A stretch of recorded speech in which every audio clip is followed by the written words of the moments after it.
Ассалаумағалейкум құрметті көрермендер, біліп жүрегімге жазыламыз. Осы видео лайк басамыз. Майами, яғни Флорида штатында Майами деген қалада міне кәдімгі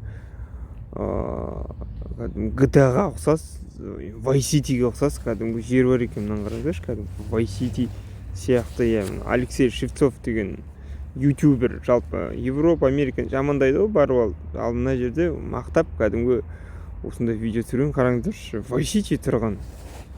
Соны видеоға түсіріп, мынаны қараңыздар. Мысалы, осы жерден басталады миссия деген.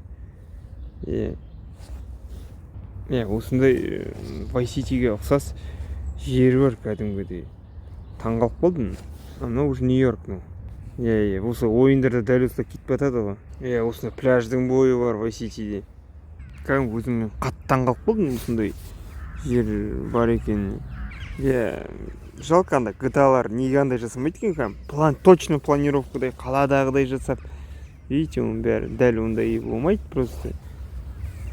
Мына жерлердің бәрі шошып кеттім, осындай шын өмірде бар екенін. Осының түнде де бар ғой. Вид әдемі екен. Біліп жүрегімге жазыламыз, лайк басамыз. Сіздер GTA Vice City ойнап көрді деген ойдамын осы видеоны көргеннен кейін. Ұқсай ма шынында? Комментарий жазып кетіңіздер.